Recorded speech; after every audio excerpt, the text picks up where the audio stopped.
My name's James Wheeler. I'm a production manager with Opera Australia and we're working on the Ring Cycle. We're just about to prepare for the final dress rehearsal of the final opera in the 4 opera cycle, so this is a pretty big day for us.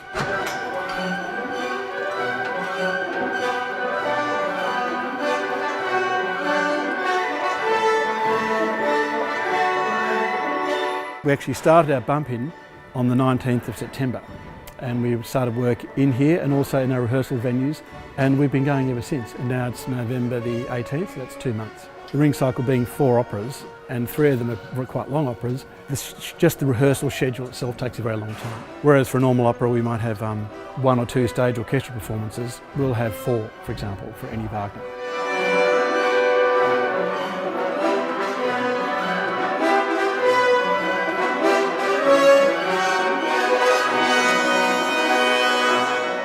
We've set up what we refer to as the hocker, that resembles the sort of thing that you'd have at a wedding party or something. This whole unit is actually capable of catching fire, and quite soon the guys will actually be connecting this up to the gas and making it burn, which is pretty impressive. Yep. Beautiful. Excellent.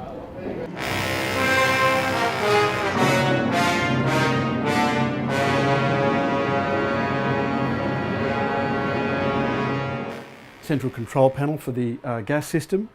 This heavy hose that we've got on the floor here is connected to a stillage which contains 6 large 45 kilo LPG containers.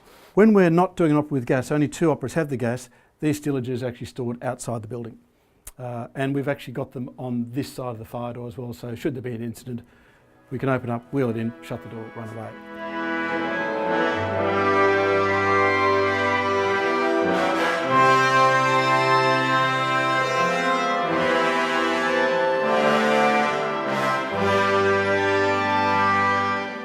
This is the orchestra assembly area, and we're actually directly underneath the stage. There are points where we have trap doors in the stage and people make entrances up through under here. So you can see around, there's various platforms we have in place which allow people to do this. In fact, we've had to take out the sections of the stage and make our own trap sections to then lower in and then offer these platforms up under, so it's a massive amount of work. All the scenery in this production comes down this large scissor lift. That lift is big enough to hold 1 semi-trailer. We've had to bring in 26 semi-trailers worth of containers of scenery and another 6 semi-trailers of boxes and props and stuff.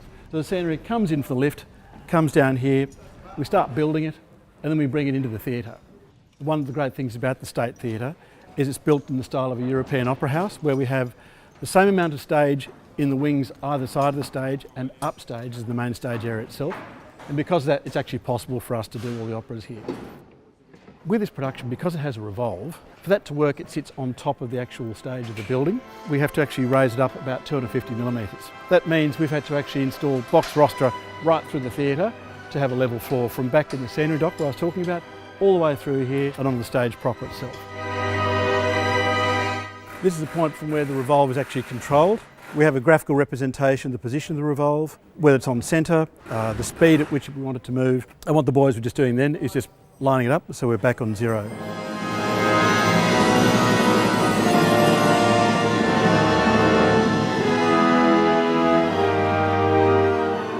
For the last act of Rheingold, and actually for the last act of Götterdämmerung, these have to be extended and seats put in place. This has to happen during the opera, it's not interval change.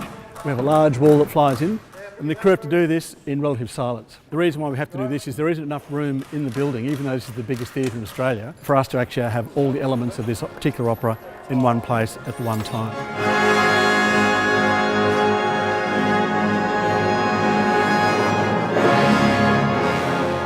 This is the Act 2 set for Walküre. Members of the cast gain access to it from a large ceiling structure that we build as part of the preset for that particular opera that takes about 5 hours to install. They decided to change the position of the revolve for one particular scene. And what that meant was if you change it at the bottom, it's going to be a different spot on the top. And this then meant that some members of the cast weren't able to get off the spiral at the top, because that's how they get off. They can appear from Valhalla and come down.